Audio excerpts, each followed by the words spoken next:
ಮುಖದಿಂದ ಬಂದದ್ದು ಅಂತ ಅದಕ್ಕೆ ಅರ್ಥ. ನೋಡಿ, ಈಗ ವೇದಗಳಿದೆ, ಪುರಾಣಗಳು ಎಲ್ಲವೂ ಕೂಡ ಇದೆ, ಇದಕ್ಕೆಲ್ಲ ಮಹತ್ವ ಇದೆ, ಇಲ್ಲ ಅಂತ ಹೇಳುವುದಿಲ್ಲ. ಇದಕ್ಕಿಂತ ಸ್ವಲ್ಪ ಮೇಲ್ಮಟ್ಟದ ಗ್ರಂಥ ಯಾವುದು ಅಂತ ಕೇಳಿದ್ರೆ ಭಗವದ್ಗೀತೆ. ಯಾಕೆ ಅಂತ ಕೇಳ್ಬೋದು ನೀವು. ಯಾಕೆ ಭಗವದ್ಗೀತೆಗೆ ಅಷ್ಟು ಶ್ರೇಷ್ಠ ಸ್ಥಾನ? ಬೇರೆ ವೇದ, ಇತಿಹಾಸ, ಪುರಾಣಗಳನ್ನೆಲ್ಲ ಬರ್ದದ್ದು ಋಷಿ ಮುನಿಗಳು. ಆದ್ರೆ ಭಗವದ್ಗೀತೆ ಹಾಗಲ್ಲ, ಸಾಕ್ಷಾತ್ ಕೃಷ್ಣನ ಮುಖದಿಂದ ಹೊರಗೆ ಬಂದದ್ದು, ಭಗವಂತನೇ ನಮಗೆ ಹೇಳಿದ್ದು. ಹೇಳ್ತಾರಲ್ಲಿ, ಯಾ ಸ್ವಯಂ ಪದ್ಮನಾಭಸ್ಯ ಮುಖ ಪದ್ಮಾತ್ ವಿನಿಸೃತ. ಸಾಕ್ಷಾತ್ ಭಗವಂತನ ಮುಖದಿಂದ ಬಂದ ಕಾರಣ ಈ ಭಗವದ್ಗೀತೆಗೆ ಅದ್ವಿತೀಯವಾದಂತಹ ಸ್ಥಾನವನ್ನು ನಾವು ಕೊಟ್ಟಿದ್ದೇವೆ. ಬೇರೆಲ್ಲ ಗ್ರಂಥಗಳನ್ನು ಕೂಡ ಋಷಿ ಮುನಿಗಳು ತಮ್ಮ ಜ್ಞಾನ ದೃಷ್ಟಿಯಿಂದ ತಿಳಿದು ಅವರು ಬರೆದದ್ದು. ವೇದಗಳನ್ನು ವೇದವ್ಯಾಸರು ವಿಭಾಗಿಸಿದ್ರು, ಪುರಾಣಗಳನ್ನು ಕೂಡ ವೇದವ್ಯಾಸರೇ ಬರೆದದ್ದು. ಯಾಕೆ? ವೇದಗಳ ಭಾಷೆ ಬಹಳ ಕ್ಲಿಷ್ಟವಾದದ್ದು, ಸಾಮಾನ್ಯ ಮನುಷ್ಯರಿಗೆ ಅದು ಅರ್ಥ ಆಗುವುದಿಲ್ಲ. ಅದಕ್ಕೋಸ್ಕರವಾಗಿ ಪುರಾಣಗಳನ್ನು ಬರೆದು ತನ್ಮೂಲಕವಾಗಿ ಮನುಷ್ಯರಿಗೆ ಚೆನ್ನಾಗಿ ಗೊತ್ತಾಗುವುದು ಯಾವಾಗ? ಸಾಮಾನ್ಯ ಮನುಷ್ಯರಿಗೆ ಕಥೆಗಳನ್ನು, ಉಪಕಥೆಗಳನ್ನು ಹೇಳಿದಾಗ ಅದು ಸರಿ ಮನದಟ್ಟಾಗ್ತದೆ. ಅದಕ್ಕೋಸ್ಕರವಾಗಿ ವೇದವ್ಯಾಸರು 18 ಪುರಾಣಗಳನ್ನು, 18 ಉಪಪುರಾಣಗಳನ್ನು ಬರೆದರು. ಮಹಾಭಾರತವನ್ನು 1,00,000 ಶ್ಲೋಕ ಇರುವಂತಹ ಮಹಾಭಾರತವನ್ನು ಸಂಗ್ರಹ ಮಾಡಿದ್ರು, ಧರ್ಮದ ಸ್ವರೂಪ ಏನು ಅಂತ ತೋರಿಸ್ಲಿಕ್ಕೆ. ಹೀಗೆ ವಾಲ್ಮೀಕಿಗಳು ರಾಮಾಯಣವನ್ನು ಬರೆದ್ರು, 24,000 ಶ್ಲೋಕಗಳ ಒಂದು ಸಂಗ್ರಹವಾದಂತಹ ರಾಮನ ಕಥೆಯನ್ನು ಬರೆದರು. ಆದ್ರಿಂದ ಈ ಗೀತೆಗೆ ಇರುವಂತಹ ವಿಶಿಷ್ಟತೆ ಅದು ಸಾಕ್ಷಾತ್ ಭಗವಂತನ ಮುಖ ಕಮಲದಿಂದ ಬಂದದ್ದು. ಸಾಕ್ಷಾತ್ ಭಗವಂತ ಅರ್ಜುನನಿಗೆ ಉಪದೇಶ ಮಾಡಿದ್ದು. ಇಲ್ಲಿ ಬೇರೆ ಯಾವ ಮೂರನೇ ವ್ಯಕ್ತಿ ಇಲ್ಲ, ಕೃಷ್ಣ ಮತ್ತೆ ಅರ್ಜುನ ಮಾತ್ರ. ಆದ್ದರಿಂದ ಒಂದು ಕಡೆ ಹೇಳ್ತಾರೆ, ಗೀತಾ ಸುಗೀತಾ ಕರ್ತವ್ಯ ಕಿಮನ್ಯೈಹಿ ಶಾಸ್ತ್ರ ವಿಸ್ತರೈಹಿ ಯಾ ಸ್ವಯಂ ಪದ್ಮನಾಭಸ್ಯ ಮುಖ ಪದ್ಮಾತ್ ವಿನಿಸೃತ. ಈ ಗೀತೆಯ ವಿಚಾರ ಏನು ಅಂತ ಬಂದ್ರೆ, 10 ಉಪನಿಷತ್ತುಗಳಿದೆ, ಪ್ರಧಾನ ಉಪನಿಷತ್ತುಗಳು. 108 ಉಪನಿಷತ್ತುಗಳಿದೆ ಎಂಬುದಾಗಿ ನಮಗೆ ಶಾಸ್ತ್ರ ಹೇಳಿದ್ರು. ನಮ್ಗೆ ಪ್ರಧಾನವಾಗಿರುವಂತದ್ದು 10 ಉಪನಿಷತ್ತು. ಈಶಕೇನ ಕಠ ಪ್ರಶ್ನ ಮುಂಡ ಮಾಂಡೂಕ್ಯ ತಿತ್ತಿರಹ ಐತರೇಯಂಚ ಛಾಂದೋಗ್ಯಂ ಬೃಹದಾರಣ್ಯಕಂ ತಥಾ ಅಂತ ಹೇಳಿದ್ರು. ಈ 10 ಉಪನಿಷತ್ತುಗಳ ಸಂಪೂರ್ಣ ಸಾರವೇ ಭಗವದ್ಗೀತೆ. ಅದು ಕೂಡ ಅದರ ಶೈಲಿಯು ಕೂಡ ಬಹಳ ಗಂಭೀರವಾದದ್ದು. ಯಾವುದು? ಉಪನಿಷತ್ತಿನದ್ದು. ಅದರ ಅರ್ಥ ಅಷ್ಟು ಸುಲಭವಾಗಿ ಆಗುವುದಿಲ್ಲ. ಅದನ್ನು ತಿಳಿದಂತಹ ಸಾಕ್ಷಾತ್ ಭಗವಂತ ನಮ್ಗೆ ಸುಲಭವಾಗಿ ಅದರ ಅರ್ಥವನ್ನು ಗ್ರಹಿಸ್ಲಿಕ್ಕೋಸ್ಕರವಾಗಿ ಖಾಲಿ 700 ಶ್ಲೋಕದಲ್ಲಿ ಅದರ ಎಲ್ಲ ಸಾರವನ್ನು ಇಟ್ಟು ಅದು ನಮ್ಗೆ ಅನುಗ್ರಹ ಮಾಡಿದ ಭಗವಂತ, ನಮ್ಗೆ ಪ್ರಸಾದ ರೂಪವಾಗಿ ಕೊಟ್ಟ. ಅದಕ್ಕೋಸ್ಕರವಾಗಿ ಭಗವದ್ಗೀತೆ ಅದ್ವಿತೀಯವಾದಂತಹ ಗ್ರಂಥ ಎಂಬುದಾಗಿ ನಮ್ಮ ಹಿರಿಯರು ಹೇಳಿಕೊಂಡು ಬಂದಿದ್ದಾರೆ. ನಾವು ಕೂಡ ಅದನ್ನು ಒಪ್ಪುತ್ತಾ ಇದ್ದೇವೆ. ಹಾಗೆ ಈ ಗೀತೆಯ ಮಹಾತ್ಮೆಯನ್ನು ವಿವರಿಸ್ತಾ ಹೇಳ್ತಾರೆ ಇನ್ನೊಂದು ಕಡೆ, ಗೀತಾ ಗಂಗಾಚ ಗಾಯತ್ರಿ ಗೋವಿಂದೇತಿ ಹೃದಯ ಸ್ಥಿತೆ ಚತುರ್ಗಕಾರ ಸಂಯುಕ್ತೆ ಪುನರ್ಜನ್ಮ ನ ವಿದ್ಯತೆ ಅಂತ ಹೇಳಿದ್ರು. ಎಷ್ಟು ಸೊಗಸಾಗಿ ಹೇಳಿದ್ದಾರೆ ನೋಡಿ. ನಮ್ಗೆ ಯಾಕೆ ಇದನ್ನೆಲ್ಲ ಹೇಳಿದ್ದು ಶಾಸ್ತ್ರಕಾರರು? ನಮ್ಗೆ ಅದರಲ್ಲಿ ಆಸಕ್ತಿ ಬರಲಿ, ಅದರಲ್ಲಿ ನಮ್ಗೆ ಪ್ರೀತಿ ಬರಲಿ ಎಂಬಂತಹ ಉದ್ದೇಶದಿಂದ ಇದನ್ನು ಹೀಗೆ ವಿವರಿಸ್ತಾ ವಿವರಿಸ್ತಾ ವಿವರಿಸ್ತಾ ಹೋಗಿದ್ದಾರೆ. ನಮಗೆ ಅರ್ಥ ಆಗುವ ಹಾಗೆ ಬಿಡಿಸಿ ಬಿಡಿಸಿ ಬಿಡಿಸಿ ಹೇಳಿದ್ದಾರೆ.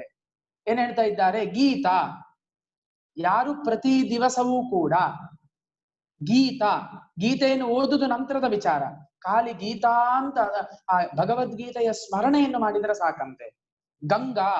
ಗಂಗೆ ಹರಿಯುವಂಥದ್ದು ಹರಿದ್ವಾರದಲ್ಲಿ, ಕಾಶಿಯಲ್ಲಿ. ಆ ಗಂಗೆಯ ಸ್ಮರಣೆಯನ್ನು ಮಾಡಿದರೆ ಸಾಕಂತೆ.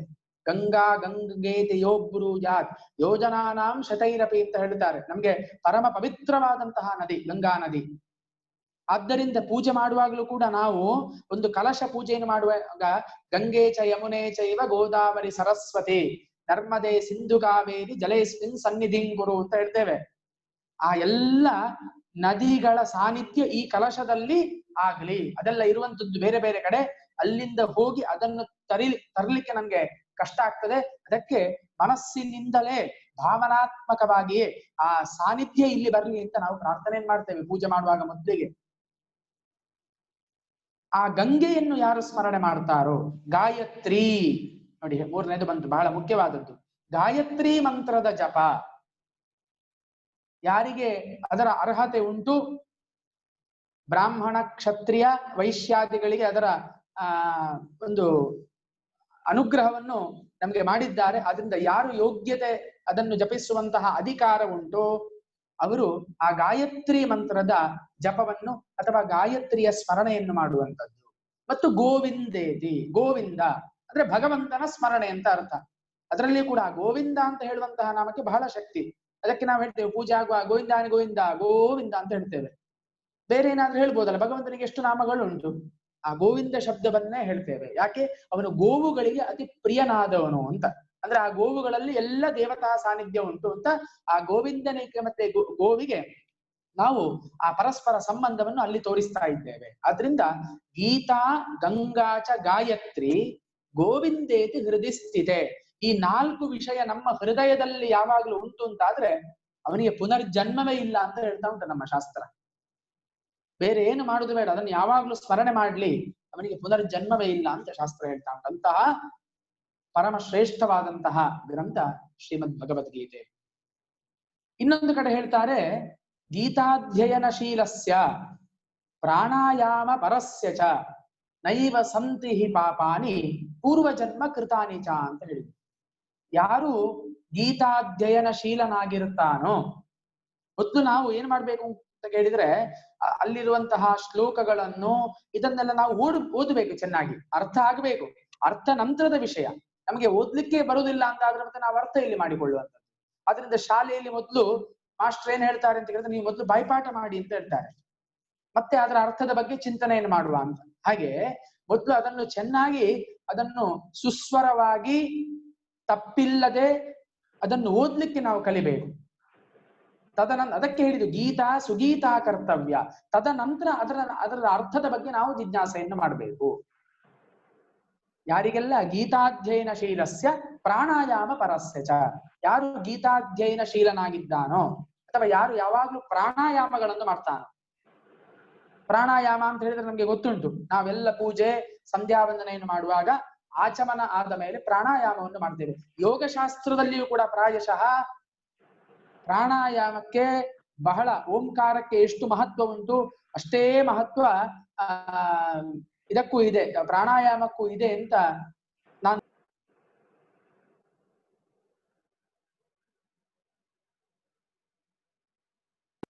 ಓಂಕಾರವನ್ನು ಹೇಳಿ ತದನಂತರ ಪ್ರಾಣಾಯಾಮವನ್ನು ಮಾಡಿ ದೇಹದ ಶುದ್ಧಿಗೋಸ್ಕರವಾಗಿ ಮತ್ತೆ ಮುಂದಿನ ಕ್ರಿಯೆಗಳನ್ನು ಮಾಡ್ತಾರೆ ಎಂಬುದಾಗಿ ನಾವು ಯೋಗಶಾಸ್ತ್ರವನ್ನು ಕೂಡ ನೋಡುವಾಗ ಸಾಮಾನ್ಯವಾಗಿ ತಿಳ್ಕೊಳ್ಬಹುದು. ಹಾಗಿರುವಾಗ ಯಾರು ಈ ಗೀತಾಧ್ಯಯನಶೀಲನೋ, ಯಾರು ಪ್ರಾಣಾಯಾಮವನ್ನು ಮಾಡ್ತಾನೋ, ನೈವ ಸಂತಿ ಪಾಪಾನಿ, ಅವನ ಹತ್ರ ಪಾಪ ಅಂತ ಹೇಳುವಂಥದ್ದು ಸುಳಿಯುವುದೇ ಇಲ್ಲ.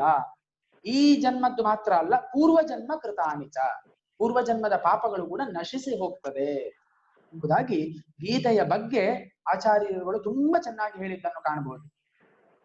ಗಾಂಧೀಜಿಯವರು ಕೂಡ ಹೇಳ್ತಾರೆ, ಗೀತೆ ಅಂತ ಹೇಳುವಂಥದ್ದು ಉಪದೇಶಾತ್ಮಕವಾದಂತಹ ಗ್ರಂಥ ಅಲ್ಲ, ಅದು ಒಂದು ಧಾರ್ಮಿಕ ಕಾವ್ಯ. ಆಳಕ್ಕೆ ಇಳಿದಷ್ಟು, ಈ ಗೀತೆಯ ಆಳಕ್ಕೆ ಇಳಿದಷ್ಟು ಅರ್ಥವತ್ತಾದಂತಹ ವಿಚಾರಗಳನ್ನು ನಾವು ತಿಳ್ಕೊಳ್ಬಹುದು ಎಂಬುದಾಗಿ ಗಾಂಧೀಜಿಯವರು ಹೇಳಿದಂತಹ ಮಾತು ಕೂಡ ನಮಗೆ ನೆನಪಾಗ್ತದೆ. ಅದೇ ರೀತಿಯಾಗಿ ರಾಧಾಕೃಷ್ಣನ್ ಅವರು ಕೂಡ ಹೇಳ್ತಾರೆ, ಡಾಕ್ಟರ್ ಎಸ್ ರಾಧಾಕೃಷ್ಣನ್ ಅವರು, ಈ ಭಗವದ್ಗೀತೆ ಅಂತ ಹೇಳುವಂಥದ್ದು ಹಿಂದೂ ಧರ್ಮವನ್ನು ಮಾತ್ರ ಪ್ರತಿನಿಧಿಸದೆ ಪೂರ್ಣ ಹಿಂದೂ ಧರ್ಮವನ್ನು ಪ್ರತಿನಿಧಿಸುತ್ತದೆ. ಅಂದ್ರೆ ಬೇರೆ ಎಲ್ಲ ಧರ್ಮದ ವಿಷಯಗಳು ಕೂಡ ಈ ಭಗವದ್ಗೀತೆಯಲ್ಲೇ ಬಂದಿದೆ ಎಂಬುದಾಗಿ ಡಾಕ್ಟರ್ ಎಸ್ ರಾಧಾಕೃಷ್ಣನ್ ಅವರು ಕೂಡ ಗೀತೆಯ ಬಗ್ಗೆ ಅಭಿಪ್ರಾಯವನ್ನು ಪಡ್ತಾರೆ.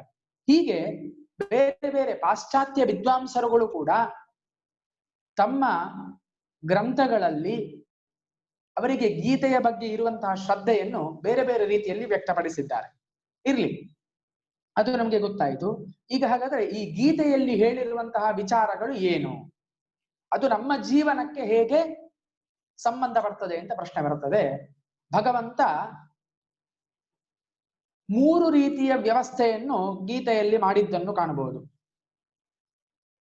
3 ಸ್ತರದ ಜನರನ್ನು, ಉತ್ತಮ, ಮಧ್ಯಮ, ಅಧಮ ಅಂತ ಹೇಳುವಂತಹ ಜನರ ಒಂದು ದೃಷ್ಟಿಯನ್ನು ಇಟ್ಟುಕೊಂಡು ನಮ್ಗೆ ಜ್ಞಾನ ಮಾರ್ಗ, ಭಕ್ತಿ ಮಾರ್ಗ ಮತ್ತೆ ಕರ್ಮ ಮಾರ್ಗವನ್ನು ಗೀತೆಯಲ್ಲಿ ಬೋಧಿಸಿದ್ದಾನೆ.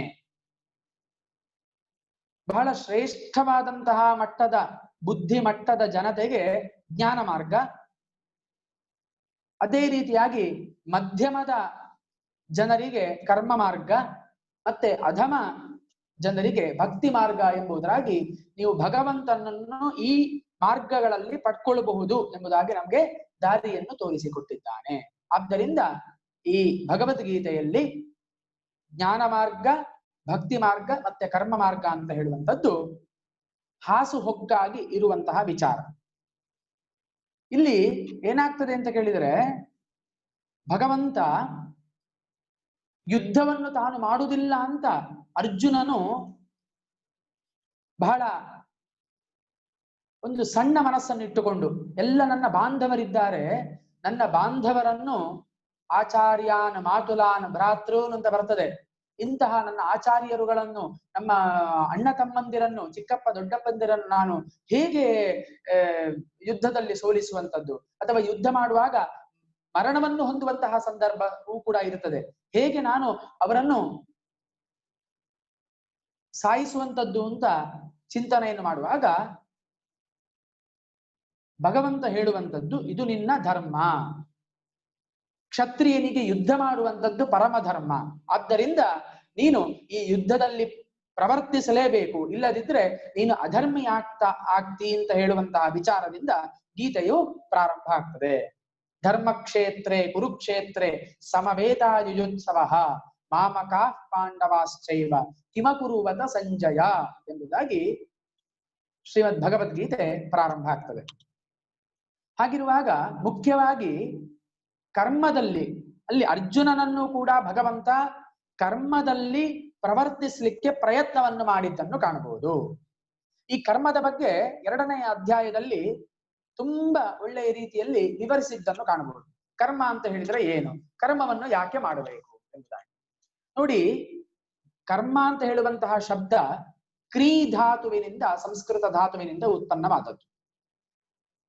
ಕ್ರೀ ಧಾತು ಅಂದ್ರೆ ಕೆಲಸ ಮಾಡುವಂಥದ್ದು ಅಥವಾ ಮಾಡುವಂಥದ್ದು ಅಂತ ಅರ್ಥ. ಅದಕ್ಕೆ ನಾವು ಪ್ರತಿ ಒಂದೊಂದು ಕ್ಷಣದಲ್ಲಿಯೂ ಕೂಡ ಒಂದೊಂದು ಕೆಲಸವನ್ನು ಮಾಡ್ತಾ ಇರ್ತೇವೆ ನಾವು ಮನುಷ್ಯರಾದವರು. ಭಗವಂತನೇ ಹೇಳ್ತಾನೆ, ನಹಿ ಕಶ್ಚಿತ್ ಕ್ಷಣಮಪಿ ಜಾತು ತಿಷ್ಠತ್ಯಕರ್ಮ ಕೃತ ಕಾರ್ಯತೆ ಹ್ಯವಶ ಕರ್ಮ ಸರ್ವಃ ಪ್ರಕೃತಿ ಜೈರ್ಗುಣೈಹಿ ಅಂತ ಹೇಳಿದ. ಅಂದ್ರೆ ಪ್ರಾಕೃತಿಕವಾದಂತಹ ಗುಣಗಳಿಂದ ಮನುಷ್ಯನು ಕ್ಷಣಕ್ಕೂ ಕೂಡ ಏನಾದ್ರೂ ಕೆಲಸವನ್ನು ಮಾಡ್ತಾ ಇರ್ತಾನೆ. ನೋಡಿ, ಯೋಚಿಸ್ತೇವೆ, ಅದೂ ಒಂದು ಕರ್ಮವೇ. ಕಣ್ಣನ್ನು ಮಿಟಿಕಿಸ್ತೇವೆ, ಅದೂ ಕರ್ಮ. ಕೈಕಾಲುಗಳನ್ನು ಅಲ್ಲಾಡಿಸ್ತೇವೆ, ನೆಗಾಡ್ತೇವೆ, ಎಲ್ಲವೂ ಕೂಡ ಕರ್ಮ. ಕೆಲಸ ಅಂತ ಹೇಳುವಂತ ಶಬ್ದದಲ್ಲಿ ಇದೆಲ್ಲವೂ ಕೂಡ ಅರ್ಥವನ್ನು ಪಡ್ಕೊಳ್ಳುತ್ತದೆ. ಅಂದ್ರೆ ಭಗವಂತನ ಹೇಳಿ, ನಹಿ ಕಶ್ಚಿತ್ ಕ್ಷಣಮಪಿ, ಒಂದು ಕ್ಷಣವೂ ಕೂಡ ಕರ್ಮ ಮಾಡದೇ ಇರ್ಲಿಕ್ಕೆ ಸಾಧ್ಯ ಇಲ್ಲ. ಹಾಗಿರುವಾಗ ಆ ಕರ್ಮಗಳನ್ನು ಹೇಗೆ ಮಾಡ್ತೇವೆ? ಪ್ರಕೃತಿ ಜೈರ್ಗುಣೈಹಿ, ಪ್ರಾಕೃತಿಕವಾಗಿ ನಾವು ಆ ಕರ್ಮವನ್ನು ಮಾಡ್ತೇವೆ. ಹಾಗಾದ್ರೆ ಈ ಕರ್ಮದಿಂದ ನಮ್ಗೆ ಭಗವತ್ ಪ್ರಾಪ್ತಿ ಸಾಧ್ಯ ಆಗ್ತದಾ ಅಂತ ಕೇಳಿದ್ರೆ ಅಲ್ಲ. ಇದು ಪ್ರಾಕೃತಿಕವಾದಂತಹ ಕರ್ಮಗಳು. ಪ್ರಾಣಿಗಳೂ ಕೂಡ ಈ ಕರ್ಮವನ್ನು ಮಾಡುತ್ತದೆ, ಅದನ್ನು ನೀನೇ ಮಾಡ್ಬೇಕು ಅಂತ ಇಲ್ಲ ಮನುಷ್ಯ. ಆದ್ರೆ ಮನುಷ್ಯನಿಗೆ ಏನು ಶ್ರೇಷ್ಠತೆ, ಮನುಷ್ಯನಿಗೆ ಕರ್ಮ ಮಾಡ್ಲಿಕ್ಕೆ ಆಧಾರ ಯಾವುದು ಅಂತ ಕೇಳಿದ್ರೆ ಅಲ್ಲೇ ಹೇಳ್ತಾನೆ, ತಸ್ಮಾತ್ ಶಾಸ್ತ್ರ ಪ್ರಮಾಣಂತೆ ಕಾರ್ಯಕಾರ್ಯ ವ್ಯವಸ್ಥಿತವು ಜ್ಞಾತ್ವಾ ಶಾಸ್ತ್ರ ವಿಧಾನೋಕ್ತಂ ಕರ್ಮ ಕರ್ತು ಮಿಹಾರಹಸಿ ಅಂತ ಹೇಳಿದ್ದಾರೆ. ಆದ್ರೆ ಮನುಷ್ಯನಿಗೆ ಮಾತ್ರ ಒಂದು ತಡೆಗೋಡೆಯನ್ನು ಭಗವಂತ ಹಾಕ್ತಾನೆ. ಏನು ಅಂತ ಕೇಳಿದ್ರೆ, ಮನುಷ್ಯನೇ, ನಿನಗೆ ಮಾತ್ರ ಕರ್ಮವನ್ನು ಮಾಡ್ಲಿಕ್ಕೆ ಕೆಲವು ವಿಧಿ ನಿಷೇಧಗಳನ್ನು ಹೇಳ್ತಾ ಇದ್ದೇನೆ. ನಿನಗೆ ಶಾಸ್ತ್ರವೇ ಪ್ರಮಾಣ. ಶಾಸ್ತ್ರವನ್ನು ತಿಳಿದುಕೊಂಡು ಶಾಸ್ತ್ರದಲ್ಲಿ ಯಾವುದು ಕರ್ಮ, ಯಾವುದು ಅಕರ್ಮ, ಯಾವುದು ಮಾಡಬೇಕು, ಯಾವುದು ಮಾಡಬಾರದು ಅಂತ ವಿಧಿಸಿದ್ದಾರೋ ಅದನ್ನು ನೀನು ಮಾಡಬೇಕು. ಜ್ಞಾತ್ವಾ ಶಾಸ್ತ್ರ ವಿಧಾನೋಕ್ತಂ ಕರ್ಮ ಕರ್ತು ಮಿಹಾರಹಸಿ. ಶಾಸ್ತ್ರೋಕ್ತವಾದಂತಹ ಕರ್ಮವನ್ನು ನೀನು ಮಾಡಬೇಕು. ಎಲ್ಲ ಪ್ರಾಣಿಗಳು ಮಾಡಿದ ಹಾಗೆ ನೀನು ಕರ್ಮವನ್ನು ಮಾಡಿದರೆ ನಿನಗೂ ಮತ್ತೆ ಪ್ರಾಣಿಗಳಿಗೆ ಯಾವುದೇ ವ್ಯತ್ಯಾಸ ಇಲ್ಲ. ನಿನ್ನ ಗುರಿ ಏನು ಅಂತ ಕೇಳಿದ್ರೆ ಭಗವತ್ ಪ್ರಾಪ್ತಿ ಅಂತ ಹೇಳುವಂಥದ್ದು. ಆದ್ದರಿಂದ ನೀನು ಕರ್ಮವನ್ನು ಮಾಡುವಾಗ ಶಾಸ್ತ್ರ ವಿಧಾನೋಕ್ತವಾದಂತಹ ಕರ್ಮವನ್ನು ಮಾಡಬೇಕು. ಆಗ ನಿನಗೆ ಒಳ್ಳೆಯ ಸ್ಥಿತಿ ಪ್ರಾಪ್ತಿಯಾಗ್ತದೆ ಅಂತ ಭಗವಂತ ಹೇಳ್ತಾನೆ. ಮತ್ತೆ ಅವನೇ ಹೇಳ್ತಾನೆ ಈ ಕರ್ಮವನ್ನು ಯಾಕೆ ಮಾಡಬೇಕು ಅಂತ ಕೇಳಿದ್ರೆ ಭಗವಂತನೇ ಹೇಳ್ತಾನೆ, ನೋಡು ನಾನು ಕೂಡ ಕರ್ಮವನ್ನು ಮಾಡ್ತಾ ಇದ್ದೇನೆ. ಅರ್ಜುನನ ಹತ್ರ ಹೇಳುವ ಮಾತು, ನಮೇ ಪಾರ್ಥಾಸ್ತಿ ಕರ್ತವ್ಯಂ ತ್ರಿಷು ಲೋಕೇಶು ಕಿಂಚನ ನಾನಾವಾಪ್ತಮವಾಪ್ತವ್ಯಂ ಕರ್ಮ ಏವಚ ಕರ್ಮಣಿ ವರ್ತ ಏವಚ ಕರ್ಮಣಿ ಅಂತ ಹೇಳ್ತಾನೆ. ಅಂದ್ರೆ ಎಲೆ ಈ ಪಾರ್ಥ, ಅರ್ಜುನನೇ, ನನಗೆ ಮಾಡಬೇಕಾದಂತಹ ಕರ್ಮ ಏನುಂಟು? ಎಲ್ಲವೂ ಕೂಡ ನನ್ನ ಕಾಲುಗೂಡದಲ್ಲಿ ಉಂಟು. ನಾನು ಸಾಕ್ಷಾತ್ ಭಗವಂತ. ಆದರೂ ಕೂಡ ನಾನು ಕರ್ಮವನ್ನು ಮಾಡ್ತಾ ಇದ್ದೇನೆ. ಯಾಕೆ ಅಂತ ಕೇಳಿದ್ರೆ, ಯದ್ಯದಾಚರತಿ ಶ್ರೇಷ್ಠ ತತ್ತದೇ ವೇತರೋ ಜನಾಃ. ಶ್ರೇಷ್ಠರಾದಂತಹ ವ್ಯಕ್ತಿಗಳು ಹೇಗೆ ಆಚರಣೆಯನ್ನು ಮಾಡಿಕೊಂಡು ಬರ್ತಾರೋ ಸಾಮಾನ್ಯ ವ್ಯಕ್ತಿಗಳು ಕೂಡ ಅವರನ್ನು ನೋಡಿಕೊಂಡು ಅದೇ ಆಚರಣೆಯನ್ನು ಮಾಡ್ತಾರೆ. ಪ್ರಪಂಚದಲ್ಲಿ ನಾವು ನೋಡ್ಬೋದು, ತಂದೆ ಹೇಗೆ ತನ್ನ ಆಚರಣೆಗಳನ್ನು ಸಂಸ್ಕಾರಗಳನ್ನು ಇಟ್ಟುಕೊಂಡಿದ್ದಾನೋ ಮಗುವಿಗೂ ಕೂಡ ಅದೇ ಬರ್ತದೆ. ಗುರುವಿನ ಸಮೀಪಕ್ಕೆ ಹೋಗ್ತೇವೆ ಅಧ್ಯಯನವನ್ನು ಮಾಡ್ಲಿಕ್ಕೆ, ಗುರುವಿನ ಆಚರಣೆ ಯಾವ ರೀತಿಯಲ್ಲಿ ಉಂಟು ಅದೇ ರೀತಿಯಾಗಿ ಶಿಷ್ಯನು ಕೂಡ ಅದನ್ನೇ ಪಾಲಿಸ್ತಾನೆ. ಅವನು ತಪ್ಪು ಮಾಡಿದ್ರೆ ಹೇಳ್ತಾನೆ, ಗುರು ಹಾಗೆ ಮಾಡಿದ್ರೆ ಅದಕ್ಕೋಸ್ಕರವಾಗಿ ನಾನು ಮಾಡಿದೆ. ಸಂಧ್ಯಾ ವಂದನೆಯನ್ನು ಮಾಡ್ಬೇಕು ಅಂತ ಉಂಟು, ಅಪ್ಪ ಸಂಧ್ಯಾ ವಂದನೆ ಮಾಡುವುದಿಲ್ಲ, ಗಾಯತ್ರಿ ಜಪ ಮಾಡುವುದಿಲ್ಲ, ಮಗನು ಕೂಡ ಮಾಡುವುದಿಲ್ಲ. ಕೇಳಿದ್ರೆ ಹೇಳ್ತಾನೆ ಅಪ್ಪನೇ ಮಾಡುವುದಿಲ್ಲ, ಮತ್ತೆ ನಾನು ಯಾಕೆ ಮಾಡಬೇಕು ಅಂತ. ಗೊತ್ತಾಯ್ತಾ? ಆದ್ರಿಂದ ಅದರ ಅರ್ಥ ಏನು ಅಂತ ಕೇಳಿದ್ರೆ, ಯದ್ಯದಾಚರತಿ ಶ್ರೇಷ್ಠ, ಹಿರಿಯರು ಅಥವಾ ಶ್ರೇಷ್ಠರು ಹೇಗೆ ಆಚರಣೆಯನ್ನು ಇಟ್ಟುಕೊಂಡಿರ್ತಾರೆ ಅವರನ್ನು ಅನುಸರಿಸುವಂತಹ ಅವನ ಮಕ್ಕಳು ಅಥವಾ ಅವರ ಪರಂಪರೆಯವರು ಕೂಡ ಅದನ್ನೇ ಆಚರಿಸಿಕೊಂಡು ಬರ್ತಾರೆ. ಆದ್ದರಿಂದ ಭಗವಂತ ಹೇಳ್ತಾನೆ, ನಾನು ಕರ್ಮವನ್ನು ಮಾಡ್ತಾ ಇದ್ದೇನೆ. ಯಾಕೆ? ನಾನು ಮನುಷ್ಯ ರೂಪವನ್ನು ಧಾರಣೆ ಮಾಡಿ ಬಂದದ್ದು. ಆದ್ದರಿಂದ ಒಂದಷ್ಟು ಕರ್ಮಗಳನ್ನು ನಾನು ಆಚರಿಸಲೇಬೇಕು. ಯಾಕೆ? ನಾನೇ ಕರ್ಮವನ್ನು ಮಾಡ್ಲಿಲ್ಲ ಅಂತಾದ್ರೆ ಲೋಕದಲ್ಲಿ ಯಾರೂ ಕೂಡ ಕರ್ಮವನ್ನು ಮಾಡ್ಲಿಕ್ಕೆ ಪ್ರವರ್ತಿಸುವುದಿಲ್ಲ. ಅದಕ್ಕೋಸ್ಕರವಾಗಿ ನಾನು ಕರ್ಮವನ್ನು ಮಾಡ್ತಾ ಇದ್ದೇನೆ ಅಂತ ಭಗವಂತ ಹೇಳ್ತಾ ಇದ್ದಾನೆ. ನಮೇ ಪಾರ್ಥಾಸ್ತಿ ಕರ್ತವ್ಯಂ, ನನಗೆ 3 ಲೋಕದಲ್ಲಿ ಯಾವುದೇ ಕರ್ತವ್ಯ ಇಲ್ಲ, ಎಲ್ಲವನ್ನು ನಾನು ಮುಗಿಸಿಯಾಗಿದೆ. ಆದ್ರೂ ಕೂಡ ಯಾಕೆ ಮಾಡ್ತಾ ಇದ್ದೇನೆ ಅಂತ ಹೇಳಿದ್ರೆ, ನನ್ನನ್ನು ಜನರು ಅನುಸರಿಸಲಿ ಎಂಬಂತಹ ಉದ್ದೇಶದಿಂದ. ಆದ್ದರಿಂದ ಆ ಕರ್ಮದ ಬಗ್ಗೆ ಅದಕ್ಕೋಸ್ಕರವಾಗಿ ನೋಡಿ, ಕೃಷ್ಣ ಬಂದ, ಅವನಿಗೆ ಎಷ್ಟು ಕಷ್ಟಗಳು ಬಂತು. ಸ್ಯವಂತಕ ಮಣಿಯನ್ನು ಕದ್ದಂತಹ ಕಳ್ಳ ಅಂತ ಹೆಸರು ಬಂತು. ಅರ್ಘ ಪೂಜೆಯಲ್ಲಿ, ಯಾಗದಲ್ಲಿ ಅರ್ಘ ಪೂಜೆಯಲ್ಲಿ ಯಾರಿಗೆ ಮಾಡಬೇಕು ಅಂತ ಕೃಷ್ಣನ ಹೆಸರು ಹೇಳಿದಾಗ ಅಲ್ಲಿಯೂ ಕೂಡ ಅವನ ಬಗ್ಗೆ ಇಲ್ಲ ಸಲ್ಲದ ಆರೋಪಗಳೆಲ್ಲ ಬರ್ತದೆ. ಇಂಥವನಿಗೆ ಯಾಕೆ ಮಾಡಬೇಕು ಅಂತ. ಇದೆಲ್ಲ ಒಬ್ಬ ಸಾಮಾನ್ಯ ಮನುಷ್ಯನ ಬಾಯಿಂದ ಕೇಳುವಂತಹ ಇದು ಕೃಷ್ಣನಿಗೆ ಏನುಂಟು? ಆದ್ರೂ ಕೂಡ ಯಾಕೆ ಕೇಳಿದ? ಜಗತ್ತಿನಲ್ಲಿ ಇಂತಹ ವ್ಯವಸ್ಥೆಗಳೆಲ್ಲ ನಡೀತಾ ಉಂಟು, ಅದನ್ನು ನಾನು ಅನುಭವಿಸಿದ್ದೇನೆ ಅಂತ ತೋರಿಸ್ಲಿಕ್ಕೋಸ್ಕರವಾಗಿ ಭಗವಂತ ಏನು ಮಾಡಿದ? ಇದನ್ನೆಲ್ಲ ಅನುಭವಿಸಿದ. ರಾಮನು ಕೂಡ ಹಾಗೆ, ಸಾಕ್ಷಾತ್ ಭಗವಂತ ಎಷ್ಟು ಅನುಭವಿಸಿದ ನಾವು ಬಾಯಿಂದ ಹೇಳಲಿಕ್ಕೆ ಸಾಧ್ಯ ಇಲ್ಲ. ಹಾಗಿರುವಾಗ ಇದರ ಅರ್ಥ ಏನು ಅಂತ ಕೇಳಿದ್ರೆ, ಒಬ್ಬ ಪರಮಾತ್ಮನು ಭಗವಂತನು ಕೂಡ ಮನುಷ್ಯನ ರೂಪವನ್ನು ಧಾರಣೆ ಮಾಡಿಕೊಂಡು ಭೂಮಿಗೆ ಬಂದಾಗ ಒಂದಷ್ಟು ಕರ್ಮ ಫಲಗಳನ್ನು ಅವನು ಅನುಭವಿಸಲೇಬೇಕಾಗ್ತದೆ. ಈ ಕರ್ಮ ಫಲ ಅಂತ ಹೇಳುವಂಥದ್ದು ಬಹಳ ಅತ್ಯದ್ಭುತವಾದದ್ದು. ಕರ್ಮದ ಫಲ ಅಂತ ಹೇಳಿದ್ರೆ ಅದು ಯಾವ ರೀತಿಯಲ್ಲಿ ಇರ್ತದೆ? ನಾವು ಹೇಳ್ತೇವೆ, ನಾವು ಮಾಡಿದ್ದು ನಾವು ಅನುಭವಿಸ್ಬೇಕು, ನೀನ್ ಮಾಡಿದ ಕರ್ಮ ನೀನೇ ಅನುಭವಿಸ್ಬೇಕು ಅಂತ ನಾವು ಹೇಳ್ತೇವೆ ಜಗತ್ತಿನಲ್ಲಿ ಮಾತಾಡುವಾಗ. ಉದಾಹರಣೆಗೆ ಹೇಳುವುದಾದ್ರೆ, ಈ ಒಂದು ದೂರದಲ್ಲಿ ಒಂದು ಮರ ಇರ್ತದೆ, ಮಾವಿನ ಹಣ್ಣಿನ ಮರ. ಆ ಮಾವಿನ ಹಣ್ಣಿನ ಮರದಲ್ಲಿ ಮಾವಿನ ಹಣ್ಣು ಉಂಟು. ಆ ಮಾವಿನ ಹಣ್ಣನ್ನು ನೋಡ್ತದೆ ಯಾವುದು ಅಂತ ಕೇಳಿದ್ರೆ ಕಣ್ಣುಗಳು ನೋಡ್ತದೆ. ದೂರದಿಂದ ನೋಡಿತು ಮಾವಿನ ಹಣ್ಣನ್ನು, ಅದಕ್ಕೆ ತಿನ್ನುವ ಇಚ್ಛೆ ಆಯಿತು, ಮಾವಿನ ಹಣ್ಣು ತಿನ್ಬೇಕು ಅಂತ ಕಂಡಿತು. ಮರದ ಹತ್ರ ಹೋಯ್ತು, ಆ ಹಣ್ಣನ್ನು ತೆಗಿಲಿಕ್ಕೆ ಕಣ್ಣಿಗೆ ಆಗ್ತದಾ? ಆಗುದಿಲ್ಲ. ಕಣ್ಣಿಗೆ ನೋಡುವ ಶಕ್ತಿ ಮಾತ್ರ. ದೂರದಲ್ಲಿತ್ತು ಯಾವುದು? ವ್ಯಕ್ತಿ ದೂರದಲ್ಲಿದ್ದ, ನೋಡಿದ್ದು ಕಣ್ಣು. ಮರದ ಸಮೀಪಕ್ಕೆ ಹೋಗ್ಲಿಕ್ಕೆ ಬೇಕು ಯಾವುದು ಅಂತ ಕೇಳಿದ್ರೆ ಕಾಲು. ನಡ್ಕೊಂಡು ಮರದ ಹತ್ರ ಹೋದ. ಕಾಲಿಗೆ ಹಣ್ಣನ್ನು ಕೀಳ್ಲಿಕ್ಕಾಗ್ತದಾ? ಆಗುದಿಲ್ಲ. ಆಗ ಬೇಕಾದದ್ದು ಯಾವುದು ಅಂತ ಕೇಳಿದ್ರೆ ಕೈ ಹೋಗಿ ಮಾವಿನ ಹಣ್ಣನ್ನು ತೆಗೀತು. ಹಣ್ಣನ್ನು ಕೈ ತೆಗೀತು, ಆದ್ರೆ ತಿನ್ಲಿಕ್ಕೆ ಕೈಗಾಗ್ತದ? ಹಣ್ಣನ್ನು ತಿನ್ಲಿಕ್ಕೆ ಬೇಕಾದದ್ದು ಬಾಯಿ ಚಂದ ಮಾಡಿ ತಿಂದಿತು ಹಣ್ಣನ್ನು. ಆದ್ರೆ ಬಾಯಿಯಲ್ಲಿ ಉಳಿತಾ ಅದು ಸೀದಾ ಹೊಟ್ಟೆಗೆ ಹೋಯ್ತು ಹಣ್ಣು. ಆಗ ಈ ತೋಟದ ಯಜಮಾನ ಬಂದು ತೆಗೆದು ಬೆನ್ನಿಗೆ ಒಂದು ಪೆಟ್ಟು ಕೊಟ್ಟ. ಬಡಿಗೆಯಿಂದ ಒಂದು ಪೆಟ್ಟು ಬಿತ್ತು. ಬೆನ್ನು ಹೇಳ್ತದೆ, ನನ್ಗೆ ಯಾಕೆ ಹೊಡಿತಾ ಇದ್ದೀರಿ ನೀವು? ತಿಂದದ್ದು ಬಾಯಿ, ಪೆಟ್ಟು ನನ್ಗೆ ಯಾಕೆ ಹೊಡಿತಾ ಇದ್ದೀರಿ ಅಂತ ಕೇಳುವಾಗ ಕೂಡಲೇ ನೀರು ಬಂದದ್ದು ಕಣ್ಣಲ್ಲಿ. ಪೆಟ್ಟು ಬಿದ್ದಾಗ ನೀರು ಬಂದದ್ದು ಯಾವುದರಲ್ಲಿ ಅಂತ ಕೇಳಿದ್ರೆ ಕಣ್ಣಲ್ಲಿ. ಇದರ ಅರ್ಥ ಏನು ಅಂತ ಕೇಳಿದ್ರೆ, ಮೊದಲು ಮಾವಿನ ಹಣ್ಣನ್ನು ನೋಡಿದ್ದು ಯಾವುದು ಅಂತ ಕೇಳಿದ್ರೆ ಕಣ್ಣು. ಅದಕ್ಕೋಸ್ಕರವಾಗಿ ಕೊನೆಗೆ ಬಂದದ್ದು ಕಣ್ಣಿನಲ್ಲಿ ನೀರು. ಇದರ ಅರ್ಥ ಏನು ಅಂತ ಕೇಳಿದ್ರೆ, ಕರ್ಮವು ಯಾವಾಗಲೂ ಕೂಡ ತನ್ನ ವಿಳಾಸವನ್ನು ಮರೆಯುವುದಿಲ್ಲ. ಸರಿಯಾದ ಸಮಯಕ್ಕೆ ಸೂಕ್ತ ಸ್ಥಳಕ್ಕೆ ಹೋಗಿ ಮುಟ್ಟಿಯೇ ತೀರುತ್ತದೆ. ಅದರಿಂದ ನಾವು ಮಾಡಿದಂತಹ ಕರ್ಮದ ಫಲವನ್ನು ನಾವೇ ಅನುಭವಿಸಬೇಕು. ಅದು ಒಳ್ಳೆದಿರ್ಬೋದು, ಅದು ಕೆಟ್ಟದಿರ್ಬೋದು. ಅದಕ್ಕೆ ನಮಗೆ ಸೂಕ್ತ ಉದಾಹರಣೆ ಇದೆ. ಏನೇನೆಲ್ಲ ಆಯ್ತು, ಕೊನೆಗೆ ಪೆಟ್ಟು ಬಿದ್ದದ್ದು ನೀರು ಬಂದದ್ದು ಮಾತ್ರ ಕಣ್ಣಿನಲ್ಲಿ. ಆದ್ರಿಂದ ಅಂದ್ರೆ ಆ ನೋಡಿದಂತಹ ತಪ್ಪಿಗೆ ಅದನ್ನು ಅನುಭವಿಸಿದ್ದು ಕಣ್ಣೆ. ಅಂದ್ರೆ ಅದು ಹೋಗಿ ಬಂದದ್ದು ಅಲ್ಲಿಗೆ ಅಂತ ಹೇಳುವಂತಹ ವಿಚಾರವನ್ನು ನಮ್ಗೆ ಈ ಒಂದು ನಿದರ್ಶನವನ್ನು ಉದಾಹರಣೆಯಾಗಿ ತಗೊಳ್ಬಹುದು. ಹಾಗೆ ಅದರಿಂದ ನಾವು ಮಾಡುವಂತಹ ಕರ್ಮವನ್ನು ನಾವು ಎಣಿಸ್ತೇವೆ, ಯಾರು ನೋಡುದಿಲ್ಲ ಅಂತ ಹೇಳ್ಕೊಂಡು ನಾವೆಲ್ಲ ತುಂಬಾ ನಾಟಕಗಳನ್ನು ಮಾಡ್ತೇವೆ. ಆದ್ರೆ ಇಷ್ಟು ಜನ ನೋಡ್ತಾ ಇರ್ತಾರಂತೆ. ಆದಿತ್ಯ ಚಂದ್ರ ವನಲಾನಿಲೌಚ ದೌರ್ಭೂಮಿರಾಪೋ ಹೃದಯಂ ಯಮಶ್ಚ ಅಹಶ್ಚ ರಾತ್ರಿಶ್ಚ ಉಭೇಚ ಸಂಧ್ಯೆ ಧರ್ಮಶ್ಚ ಜಾನಾತಿ ನರಸ್ಯ ವೃತ್ತಂ ಅಂತ ಹೇಳ್ತಾರೆ. ಇಷ್ಟು ಜನ ನೋಡ್ತಾ ಇರ್ತಾರೆ ನಾವು ಮಾಡುವಂತಹ ಕರ್ಮಗಳನ್ನು. ಆದಿತ್ಯ ಸೂರ್ಯ, ಚಂದ್ರ ಅನಲ ಬೆಂಕಿ, ಅನಿಲೌ ವಾಯು, ದ್ಯೌಹು ಆಕಾಶ, ಭೂಮಿ, ಆಪಹ ನೀರು, ಯಮಶ್ಚ ಹೃದಯ ಯಮನು ಕೂಡ, ಅಹಶ್ಚ ರಾತ್ರಿಶ್ಚ.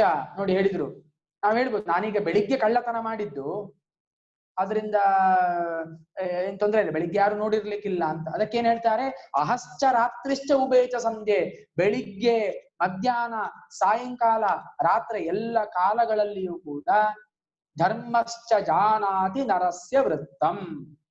ಅವರೆಲ್ಲರೂ ಕೂಡ ಇವನು ಯಾವ ರೀತಿಯಲ್ಲಿ ಧರ್ಮವನ್ನು ಮಾಡ್ತಾ ಇದ್ದಾನೆ, ಯಾವ ರೀತಿಯಲ್ಲಿ ಕರ್ಮವನ್ನು ಮಾಡ್ತಾ ಇದ್ದಾನೆ ಅಂತ ಸೂಕ್ಷ್ಮ ರೂಪದಿಂದ ಇದ್ದು ಮನುಷ್ಯನನ್ನು ಗಮನಿಸ್ತಾರೆ. ಇಷ್ಟು ಜನ ಆದಿತ್ಯ ಚಂದ್ರ ವನಲಾನಿಲೌಚ ದೌರ್ಭೂಮಿರಾಪೋ ಹೃದಯಂ ಯಮಶ್ಚ ಅಹಶ್ಚ ರಾತ್ರಿಶ್ಚ ಉಭೇಚ ಸಂಧ್ಯೆ ಧರ್ಮಶ್ಚ ಜಾನಾತಿ ನರಸ್ಯ ವೃತ್ತಂ ಅಂತ ಸಂಸ್ಕೃತದ ಸುಭಾಷಿತದಲ್ಲಿ ಹೇಳಿದಂತಹ ಮಾತು ಇರ್ಲಿ.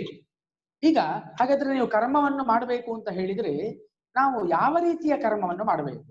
ಕರ್ಮ ಅಂತ ಹೇಳಿದ್ರೆ ಕೆಲಸ ಅಂತ ಹೇಳುವಂತದ್ದನ್ನು ನೀವು ಶಾಸ್ತ್ರೋಕ್ತವಾದಂತಹ ರೀತಿಯಲ್ಲಿ ಮಾಡಿ ಅಂತ ಹೇಳಿದ್ರಿ. ಶಾಸ್ತ್ರೋಕ್ತವಾದಂತಹ ರೀತಿಯಲ್ಲಿ ಈ ಕರ್ಮವನ್ನು ಹೇಗೆ ಹೇಳಿದ್ದಾರೆ ಅಂತ ಕೇಳಿದ್ರೆ ಅದಕ್ಕೆ ನಮಗೆ ಒಂದು ಶ್ಲೋಕವನ್ನು ಭಗವಂತನೇ ಹೇಳ್ತಾನೆ.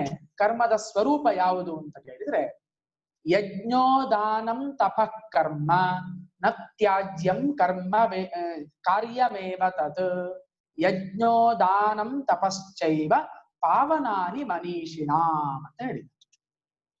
ಎಲ್ಲದಕ್ಕೂ ಕೂಡ ಅವನು ಉತ್ತರವನ್ನು ಕೊಡ್ತಾ ಹೋಗ್ತಾನೆ ಭಗವಂತ. ಕರ್ಮ ಅಂತ ಹೇಳುವಂಥದ್ದು ಈ ಮೂರರಲ್ಲಿ ಅಂತರ್ಯಾಮಿ ಆಗಿರುತ್ತದೆ. ಯಾವುದು ಅಂತ ಕೇಳಿದ್ರೆ ಯಜ್ಞ, ದಾನಂ, ತಪಃ. ಯಜ್ಞ, ದಾನ, ತಪಸ್ಸು. ಕರ್ಮ ಅಂದ್ರೆ ತಪಃ ಕರ್ಮ. ಈ ಮೂರು ಕರ್ಮಗಳು. ಇಲ್ಲಿ ಯಜ್ಞ ಅಂತ ಹೇಳಿದ್ರೆ ಏನು, ದಾನ ಅಂತ ಹೇಳಿದ್ರೆ ಏನು, ತಪಸ್ಸು ಅಂತ ಹೇಳಿದ್ರೆ ಏನು ಅಂತ ಹೇಳುವಂತಹ ಪ್ರಶ್ನೆ ಬರ್ತದೆ. ಯಜ್ಞ ಅಂತ ಹೇಳುವಂತಹ ಶಬ್ದ ಯಜದೇವ ಪೂಜಾ ಸಂಗತಿಕರಣ ದಾನೇಶು ಅಂತ ಸಂಸ್ಕೃತದಲ್ಲಿ ಹೇಳ್ತಾರೆ. ಯಜ ಅಂತ ಹೇಳುವಂತಹ ಶಬ್ದಕ್ಕೆ ಬಹಳ ವಿಸ್ತೃತವಾದಂತಹ ಅರ್ಥ ಉಂಟು. ದೇವರ ಪೂಜೆ ಮಾಡುವಂಥದ್ದು ಯಜ್ಞ. ಅಗ್ನಿಯಲ್ಲಿ ಹೋಮ ಮಾಡುವಂಥದ್ದು, ನಿನ್ನೆ ನಾವು ಅಗ್ನಿಯ ಬಗ್ಗೆ ಮಾತಾಡಿದ್ವಿ, ಅದು ಕೂಡ ಯಜ್ಞವೇ. ಅದು ಮಾತ್ರ ಅಲ್ಲ, ತನ್ನ ಸ್ವಧರ್ಮದ ಆಚರಣೆಯನ್ನು ಮಾಡುವಂಥದ್ದು ಕೂಡ ಯಜ್ಞ. ಅಂದ್ರೆ ನಮ್ಮ ಒಂದೊಂದು ವರ್ಣದವರಿಗೆ ಚಾತುರ್ವರ್ಣ್ಯಂ ಮಯಾ ಸೃಷ್ಟಂ ಗುಣಕರ್ಮ ವಿಭಾಗಶಃ ಅಂತ ಭಗವಂತ ಹೇಳಿದ್ದಾನೆ. 4 ವರ್ಣಗಳನ್ನು ನಾನು ಸೃಷ್ಟಿ ಮಾಡಿದ್ದೇನೆ ಅವರವರ ಗುಣ ಮತ್ತೆ ಕರ್ಮಗಳಿಗೆ ಅನುಸಾರವಾಗಿ ಅಂತ. ಹಾಗಿರುವಾಗ ಇಲ್ಲಿ ಯಜ್ಞ ಅಂತ ಹೇಳಿದ್ರೆ, ಸ್ವಧರ್ಮ ಅಂತ ಹೇಳಿದ್ರೆ, ನನ್ನ ವರ್ಣ ಮತ್ತೆ ನನ್ನ ಗುಣಗಳಿಗೆ ಯಾವ ಕರ್ಮವನ್ನು ವಿಧಿಸಿದ್ದಾರೆ ಅಂತ ಶಾಸ್ತ್ರೋಕ್ತವಾಗಿ ತಿಳಿದುಕೊಂಡು ಅದನ್ನು ಆಚರಿಸುವಂಥದ್ದು. ಬ್ರಾಹ್ಮಣನಾದ್ರೆ ಏನು, ಕ್ಷತ್ರಿಯನಾದ್ರೆ ಏನು, ವೈಶ್ಯನಾದ್ರೆ ಏನು, ಕೊನೆಯ ವರ್ಣದವನಾದ್ರೆ ಏನು ಎಂಬುದಾಗಿ. ಇಲ್ಲಿ ನಮ್ಗೆ ಸ್ವಲ್ಪ ಒಂದು ಸಮಸ್ಯೆ ಬರ್ತದೆ. ಹಾಗಾದ್ರೆ ಈ ತಾರತಮ್ಯತೆ ಇತ್ಯಾದಿಗಳೆಲ್ಲ ಉಂಟಲ್ಲ, ಇದೆಲ್ಲ ಬ್ರಾಹ್ಮಣ ಮೇಲೆ ಕ್ಷತ್ರಿಯ 2ನೇ ವರ್ಗ, ಇದು 100ಕ್ಕೆ ಹಿಂದಿನ ಕಾಲದಲ್ಲಿ ಅದರ ಒಂದು ವ್ಯವಸ್ಥೆ ಹೇಗೆ ಅಂತ ಕೇಳಿದ್ರೆ, ವೇದ ಕಾಲದಲ್ಲಿ ಈ ರೀತಿಯಾದಂತಹ ವರ್ಣ ವ್ಯವಸ್ಥೆ ಇರಲಿಲ್ಲ. ನೋಡಿ, ಒಂದಷ್ಟು ಜನ ತುಂಬಾ ಅವರು ಜ್ಞಾನಕ್ಕೆ ಪ್ರಿಯರಾದವರು, ಅವರು ಜ್ಞಾನದ ಕುರಿತಾಗಿಯೇ ಚಿಂತನೆ ಮಾಡ್ತಾ ಇದ್ದಂತಹ ಒಂದು ಪಂಗಡ, ಅದು ಬ್ರಾಹ್ಮಣ ಅಂತ ಹೇಳುವಂತಹ ಒಂದು ಹೆಸರಿಗೆ ಅನ್ವರ್ಥವಾಯಿತು. ಅವರು ಬೇರೆ ಯಾವುದೇ ವಿಚಾರಗಳಲ್ಲಿರ್ಲಿಲ್ಲ. ಅವರ ಕೆಲಸ ಏನು ಅಂತ ಕೇಳಿದ್ರೆ, ವೇದಶಾಸ್ತ್ರಾದಿಗಳನ್ನು ಓದುವಂಥದ್ದು, ಮತ್ತೆ ಇತಿಹಾಸ ಪುರಾಣಗಳನ್ನು ಓದುವಂಥದ್ದು, ಅದನ್ನು ಉಪದೇಶ ಮಾಡುವಂಥದ್ದೇ ಅವರ ಕೆಲಸವಾಗಿತ್ತು. ಆದ್ರಿಂದ ಅವರು ಬ್ರಾಹ್ಮಣ ಅಂತ ಹೇಳುವಂತಹ ಸಂಜ್ಞೆಗೆ ಒಳಪಟ್ಟರು. ತದನಂತರ ಯುದ್ಧ ಇತ್ಯಾದಿ ವಿಷಯದಲ್ಲಿ ಆಸಕ್ತರಾದವರು ಅವರು ಕ್ಷತ್ರಿಯರಾದರು. ಅಲ್ಲಿ ಬ್ರಾಹ್ಮಣ ಅಂತ ಹೇಳುವಂತಹ ಒಂದು ಜಾತಿಯನ್ನು ಅದು ಸೂಚಿಸ್ತಾ ಇರಲಿಲ್ಲ ವೇದದ ಕಾಲದಲ್ಲಿ. ತದನಂತರ ಅಲ್ಲಿ ಕೃಷ್ಣ ಒಂದು ವ್ಯವಸ್ಥೆ ಮಾಡಿದ್ದು, ಅಲ್ಲಿ ಒಂದು ಜಾತಿ ಅಂತ ಹೇಳುವಂತಹ ವಿಚಾರವನ್ನು ಇಟ್ಟುಕೊಂಡು, ವ್ಯವಸ್ಥೆಗಳು ನಮ್ಮ ಸಮಾಜದ ಒಂದು ಸರಿಯಾದಂತಹ ವ್ಯವಸ್ಥೆಗೆ ಮೇಲು ಕೀಳು ಅಂತ ಹೇಳುವಂಥದ್ದು ಬೇಕೇ ಬೇಕು. ಯಾಕೆ ಅಂತ ಕೇಳ್ಬೋದು. ಉದಾಹರಣೆಗೆ ನೋಡಿ, ನಮ್ಮ ಶರೀರದಲ್ಲಿ ನಾವು ಎಷ್ಟು ಭೇದ ಭಾವ ಮಾಡ್ತೇವೆ. ಎಡಕೈ ಬಲಕೈ ಅಂತ ಉಂಟು, ಬಲಕೈಯಲ್ಲಿ ಊಟ ಮಾಡ್ತೇವೆ. ಯಾರಾದ್ರೂ ಎಡಕೈಯಲ್ಲಿ ಊಟ ಮಾಡಿ ಅಂತ ಹೇಳಿದ್ರೆ ಕೇಳ್ತಾರ? ಕೇಳುವುದಿಲ್ಲ. ಅದು ಇರುವಂತದ್ದು ಬೇರೆ ಕೆಲಸಕ್ಕೆ. ನಮ್ಮ ಶರೀರ ಕೆಲವು ಶರೀರದ ಪ್ರದೇಶಗಳನ್ನು ಮುಚ್ಚಿಕೊಳ್ತೇವೆ ನಾವು, ಅದು ಬಹಳ ಕನಿಷ್ಠ ಅಂತ ನಮ್ಮ ಭಾವನೆಯಲ್ಲಿದೆ. ನನ್ನದೇ ಶರೀರ, ಬೇರೆ ಯಾರದ್ದು ಅಲ್ಲ, ನನ್ನ ಶರೀರದಲ್ಲೇ ಇಷ್ಟು ನಾನು ತಾರತಮ್ಯ ಮಾಡ್ತೇನೆ ಅಂತ ಆಗುವಾಗ ಸಮಾಜದ ಹಿತದೃಷ್ಟಿಯಿಂದ ಈ ತಾರತಮ್ಯ ಅಂತ ಹೇಳುವಂಥದ್ದು ಅದು ಒಂದು ಸರಿಯಾದಂತಹ ವ್ಯವಸ್ಥೆಯೇ. ಆದರೆ ವೇದ ಕಾಲದಲ್ಲಿ ಅದು ಇರಲಿಲ್ಲ. ಅದು ಆಗ ಆ ಜ್ಞಾನದ ವಿಚಾರವಾಗಿಟ್ಟುಕೊಂಡು ಖಾಲಿ ಅದಕ್ಕೆ ಸ್ವಲ್ಪ ಮೇಲ್ಮಟ್ಟದಲ್ಲಿರುವಂತಹ ಒಂದು ಜನರ ಒಂದು ವ್ಯವಸ್ಥೆಯನ್ನು ಬ್ರಾಹ್ಮಣ, ಅದೇ ರೀತಿಯಾಗಿ ಕ್ಷತ್ರಿಯ ಇತ್ಯಾದಿ ಆಗಿತ್ತು. ಆದ್ರೆ ಅದು ತದನಂತರದ ಕಾಲದಲ್ಲಿ ಒಂದು ಜಾತಿಯ ವ್ಯವಸ್ಥೆಯಾಗಿ ಅದು ಏನಾಯ್ತು, ಬದಲಾವಣೆ ಆಯ್ತು. ಅದರಿಂದ ಅದು ಇರುವುದ್ರಿಂದಲೇ ಇವತ್ತಿನ ದಿವಸ ಲೋಕವು ಬಹಳ ಒಳ್ಳೆಯ ರೀತಿಯಿಂದ ನಡೀತಾ ಇದೆ. ಆದ್ದರಿಂದ ಈಗ ಯಜ್ಞ ಅಂತ ಹೇಳಿದ್ರೆ ಸ್ವಧರ್ಮದ ಆಚರಣೆ, ಭಗವಂತನ ಆರಾಧನೆ, ಯಾಗ ಯಜ್ಞಗಳನ್ನು ಮಾಡುವಂಥದ್ದು ಅಂತ ಅರ್ಥ. ಈ ಯಜ್ಞಗಳನ್ನು ಮಾಡುವಂಥದ್ದು ಪರಮ ಕರ್ಮ ಅಂತ ಹೇಳಿದ ಭಗವಂತ. ಇನ್ನೊಂದು ದಾನ ಅಂತ ಹೇಳಿದ. ದಾನಂ ಭೋಗೋ ನಾಶಸ್ತಿಸ್ರೋ. ದಾನ ಅಂತ ಹೇಳಿದ್ರೆ ಏನು? ತನ್ನಲ್ಲಿರುವಂಥದ್ದನ್ನು ಕಮ್ಮಿ ಮಾಡಿಕೊಳ್ಳುವಂಥದ್ದು, ಇನ್ನೊಬ್ಬನ ದ್ರವ್ಯವನ್ನು ಹೆಚ್ಚು ಮಾಡುವಂಥದ್ದು ದಾನ. ನಮ್ಗೆಲ್ರಿಗೂ ಕೂಡ ಗೊತ್ತುಂಟು. ಶಾಸ್ತ್ರದಲ್ಲೇ ಒಂದು ಕಡೆ ಹೇಳ್ತಾರೆ ಏನು ಅಂತ ಕೇಳಿದ್ರೆ, ತಪಃ ಪರಂ ಕೃತಯುಗೆ ತ್ರೇತಾಯಾಂ ಜ್ಞಾನಮುಚ್ಯತೆ ದ್ವಾಪರೇ ಯಜ್ಞಮೇವಾಹು ದಾನಮೇಕಂ ಕಲವು ಯುಗೆ ಅಂತ ಹೇಳಿದರು. ಕೃತಯುಗದಲ್ಲಿ 4 ಯುಗಗಳು, ಕೃತಯುಗ, ತ್ರೇತಾಯುಗ, ದ್ವಾಪರ ಯುಗ ಮತ್ತೆ ಕಲಿಯುಗ ಅಂತ. ಈಗ ಕಲಿಯುಗ ನಡೀತಾ ಉಂಟು. 5,000 ವರ್ಷಗಳು ಈಗ ಆಗಿ ಹೋಗಿದೆ. ಇನ್ನು ಎಷ್ಟೋ ಸಾವಿರ ವರ್ಷಗಳುಂಟು ಕಲಿಯುಗ. ಹಾಗಿರುವಾಗ ಈ 4 ಯುಗಗಳಿಗೆ ಧರ್ಮ ಏನು ಅಂತ ವಿಚಾರ ಮಾಡುವಾಗ ಹೇಳ್ತಾರೆ, ಕೃತಯುಗದಲ್ಲಿ ತಪಸ್ಸು ಮಾಡುವಂಥದ್ದೇ ಕರ್ಮ ಅಂತೆ. ತಪಸ್ಸೇ ಮಾಡ್ತಾ ಇರುವಂಥದ್ದೇ ಪರಮಶ್ರೇಷ್ಠವಾದದ್ದು. ಜನರಿಗೆ ಅದರ ಬಗ್ಗೆ ಹೆಚ್ಚಿನ ಒಲವಿತ್ತು. ತ್ರೇತಾಯುಗದಲ್ಲಿ ಆಗುವಾಗ ಜನರು ಜ್ಞಾನ ಮಾರ್ಗದ ಕಡೆಗೆ ಹೋದ್ರು, ಜ್ಞಾನವೇ ಪರಮಧರ್ಮ ಎಂಬುದಾಗಿ. ದ್ವಾಪರೇ ಯಜ್ಞಮೇವಾಹು, ದ್ವಾಪರ ಯುಗದಲ್ಲಿ ಯಜ್ಞಗಳನ್ನು ಮಾಡುವಂಥದ್ದು. ಈ ಋಷಿ ಮುನಿಗಳೆಲ್ಲ ನಾನು ನಿನ್ನೆ ಹೇಳಿದ ಹಾಗೆ ಕಾಡಿನ ಮಧ್ಯದಲ್ಲಿ ಇದ್ದುಕೊಂಡು ಲೋಕದ ಕ್ಷೇಮಕ್ಕೋಸ್ಕರವಾಗಿ ದೊಡ್ಡ ದೊಡ್ಡ ಯಾಗಗಳನ್ನು ಯಜ್ಞಗಳನ್ನು ಮಾಡ್ತಿದ್ರು. ರಾಜರು ಕೂಡ ಹಾಗೆ ದೇವಸ್ಥಾನಕ್ಕೆ ಹೋಗಿ ದೇವರ ಪೂಜೆ ಮಾಡಿದ್ದು ಅಂತ ನಮ್ಗೆಲ್ಲೂ ಕಾಣುವುದಿಲ್ಲ. ಎಲ್ಲ ದೇಶದ ಅದೇ ರೀತಿಯಾಗಿ ಪ್ರಜೆಗಳ ಹಿತದೃಷ್ಟಿಯಿಂದ ಪ್ರಾಕೃತಿಕವಾದಂತಹ ಸಮತೋಲನವನ್ನು ಕಾಪಾಡುವಂತಹ ಉದ್ದೇಶದಿಂದ ದೊಡ್ಡ ದೊಡ್ಡ ಯಾಗಗಳು, ಅಶ್ವಮೇಧ ಯಾಗ ಅದೆಲ್ಲ ಕೆಲವು ವರ್ಷ ನಡೆಯುವಂತಹ ಯಾಗಗಳಿತ್ತು. ಎಷ್ಟೋ ವರ್ಷಗಳು ನಿರಂತರವಾಗಿ ನಡೆಯುವಂತಹ ಯಾಗಗಳು ಅದೆಲ್ಲ ಈಗ ಏನಾಗಿದೆ ಅಂತಂದ್ರೆ ನಾಶವಾಗಿ ಹೋಗಿದೆ. ಅದೆಲ್ಲ ಇಲ್ಲದೆ ಇರುವುದರಿಂದ ಇವತ್ತಿನ ದಿವಸ ಪ್ರಪಂಚಕ್ಕೆ ಇಂತಹ ಒಂದು ಸ್ಥಿತಿ ಪ್ರಾಪ್ತಿಯಾಗಿದೆ. ಅದು ರಾಜ ಯಾಕೆ ಮಾಡ್ತಿದ್ದ? ಒಬ್ಬ ಸಾಮಾನ್ಯ ಮನುಷ್ಯನಿಂದ ಅದು ಮಾಡ್ಲಿಕ್ಕೆ ಸಾಧ್ಯ ಇಲ್ಲ. ಅದನ್ನು ಮಾಡ್ಲಿಕ್ಕೆ ಬೇಕಾದಂತಹ ಎಲ್ಲ ದ್ರವ್ಯಗಳು ಅಥವಾ ಸಂಪತ್ತುಗಳು ಅಥವಾ ಬೇಕಾದಂತಹ ಜಾಗ ಎಲ್ಲವೂ ಕೂಡ ರಾಜನಲ್ಲಿದ್ದ ಕಾರಣ ಅವನು ಆ ಯಾಗಗಳನ್ನು ಮಾಡಿಕೊಂಡು ಲೋಕಕ್ಷೇಮವನ್ನು ಬಯಸ್ತಿದ್ದ. ಆದ್ದರಿಂದ ದ್ವಾಪರೇ ಯಜ್ಞಮೇವಾಹು. ಹಾಗಾದ್ರೆ ಕಲಿಯುಗದಲ್ಲಿ ಯಾವುದು ಶ್ರೇಷ್ಠ? ದಾನಮೇಕಂ ಕಲಯುಗೆ ಅಂತ ಹೇಳಿ, ಕಲಿಯುಗದಲ್ಲಿ ದಾನವನ್ನು ಮಾಡುವಂಥದ್ದು ಪರಮಶ್ರೇಷ್ಠವಾದದ್ದು. ಇದಕ್ಕೆ ಸಮಾನವಾದಂತಹ ಬೇರೆ ದಾರಿ ಮನುಷ್ಯನಿಗೆ ಇಲ್ಲ ಎಂಬುದಾಗಿ ಹೇಳ್ತಾರೆ. ಅದರ ಬಗ್ಗೆ ಒಂದು ಕಥೆಯನ್ನು ಹೇಳ್ತಾರೆ ಬೃಹದಾರಣ್ಯಕ ಉಪನಿಷತ್ನಲ್ಲಿ. ಒಂದು ಸಲ ದೇವತೆಗಳು ಮತ್ತೆ ಮಾನವರು ಮತ್ತೆ ಅಸುರರು ಮೂವರು ಕೂಡ ಆ ದೇವತೆಗಳ, ಮಾನವರ, ಅಸುರರ ಉತ್ಪತ್ತಿಯು ಅವರುದ್ಧವಾಯಿತು.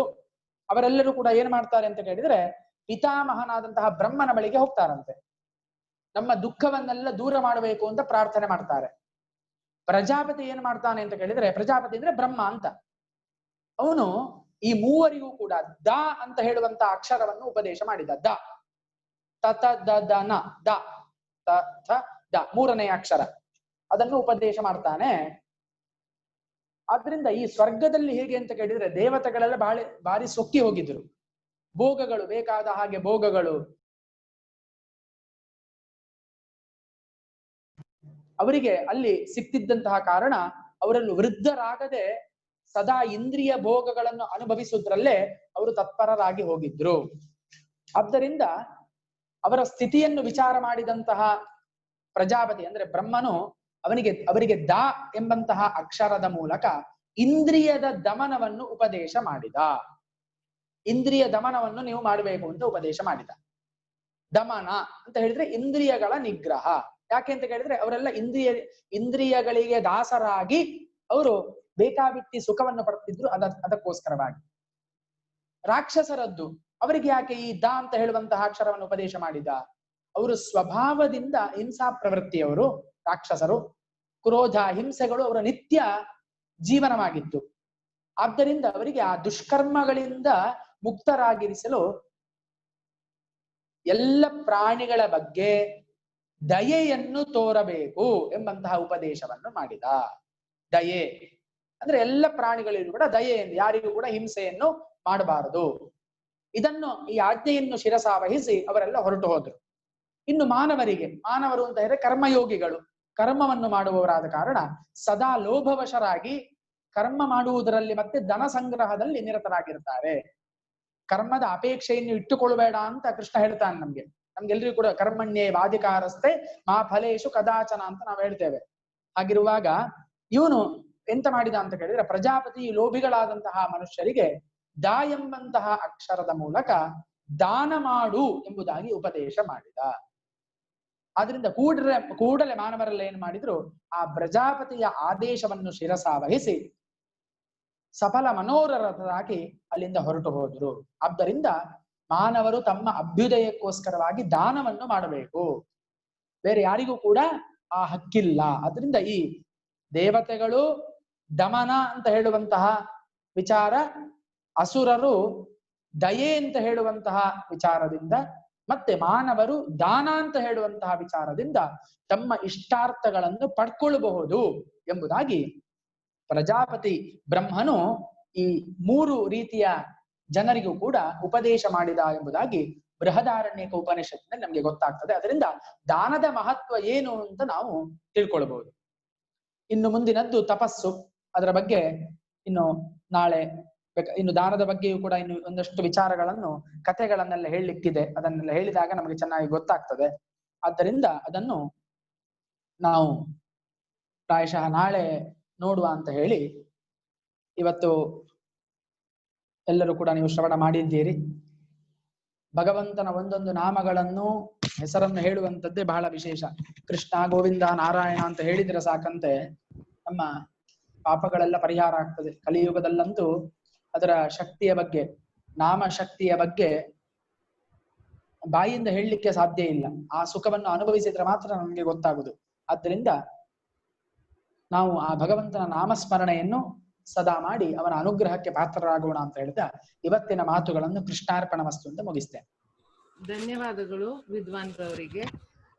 ಯಾರಿಗ ಪ್ರಶ್ನೆ ಕೇಳೋದಿದ್ರೆ ಚಾಟ್ ಬಾಕ್ಸ್ ಅಲ್ಲಿ ಹಾಕ್ಬೋದು, ಇಲ್ಲದಿದ್ರೆ ಡೈರೆಕ್ಟ್ ಕೇಳ್ಬೋದು. ಮತ್ತೆ ಇಲ್ಲಿ ನಮ್ಮ ಜೊತೆ ಸೇರಿರುವ ಎಲ್ಲ ಸ್ನೇಹಿತರಿಗೆ, ನಿಮ್ಮ ಫ್ರೆಂಡ್ಸ್, ಸ್ನೇಹಿತರು ಮತ್ತೆ ನಿಮ್ಮ ಕುಟುಂಬದವರಿಗೆ ಎಲ್ಲರಿಗೂ ಈ ಕಾರ್ಯಕ್ರಮದ ಬಗ್ಗೆ ಹೆಚ್ಚಿನ ಸಂಖ್ಯೆಯಲ್ಲಿ ಸೇರಲು ನೀವೆಲ್ಲ ಪ್ರೋತ್ಸಾಹಿಸಬೇಕು. ಹಾಗೆ ಡಾಕ್ಟರ್ ಜಗದೀಶ್ ನಾಯಕ್ ರವರು ಸ್ವಾಮಿ ವಿವೇಕಾನಂದ ಯೋಗ ಇನ್ಸ್ಟಿಟ್ಯೂಟ್ ಅನ್ನು ನಡೆಸ್ತಾ ಇದ್ದಾರೆ. ಅವರದ್ದು ಸಹ ಕಾರ್ಯಕ್ರಮ ಒಳ್ಳೆ ಚೆಂದಾಗಿ ಮೂಡಿ ಬರ್ತಾ ಉಂಟು. ಅದರಲ್ಲೂ ಸಹ ನೀವು ಸಹ ಸಹಭಾಗಿ ಆಗ್ಬೇಕಾಗಿ ಕೇಳ್ತಾ ಇದ್ದೇನೆ. ಹಾಗೆ ನಮ್ಮ ಸತ್ಯಕೃಷ್ಣಮೂರ್ತಿ ಭಟ್ರ ಅವರಿಗೂ ಸಮೇತ ನೀವು ಪ್ರೋತ್ಸಾಹಿಸಿ ಎಲ್ಲರಿಗೂ ಆದಂತ ಕಾರ್ಯಕ್ರಮದ ಬಗ್ಗೆ ವಿಸ್ತರಿಸಿದ್ರೆ ತುಂಬಾ ಒಳ್ಳೆಯದು. ಇನ್ನು ಹೆಚ್ಚಿನ ಸಂಖ್ಯೆಯಲ್ಲಿ ಕಾರ್ಯಕ್ರಮವನ್ನು ನೋಡ್ಬೋದು ಅಂತ ಹೇಳಿ. Okay, thank you. ಯಾರಿಗೆ ಪ್ರಶ್ನೆ ಇದ್ರೆ ಕೇಳಿ. ನಮಸ್ಕಾರ. ಯಾರಿಗೆ ಪ್ರಶ್ನೆ ಕೇಳಲಿಕ್ಕೆ ಅಂತ ಚಾಟ್ ಬಾಕ್ಸ್ ಹೇಳಿ.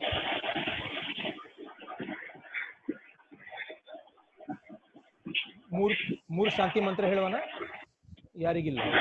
ಓಕೆ.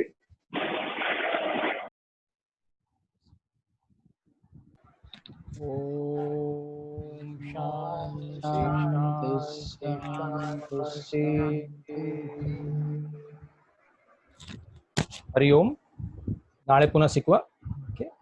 ಎಲ್ಲರಿಗೂ ನಾಳೆ ನಮ್ಮ ಸಭೆಯಲ್ಲಿ ಸ್ವಾಮಿ ವಿವೇಕಾನಂದ ಯೋಗ ಕೇಂದ್ರದಲ್ಲಿ ಸ್ವಾಮಿನಿ ಸ್ವಪ್ರಭಾನಂದ ಬರ್ತಾ ಇದ್ದಾರೆ, ಚಿನ್ಮಯಾನಂದ ಮಿಷನ್ ಇಂದ. She is going to speak about mind and management. ಮನ್ಸನ್ನ ನಾವು ಹೇಗೆ ಕಂಟ್ರೋಲ್ ಮಾಡಬೇಕು, ಯಾವ ರೀತಿ ಇದು ಮಾಡಬೇಕು. She is there tomorrow morning and evening, both the sessions. ಧನ್ಯವಾದ.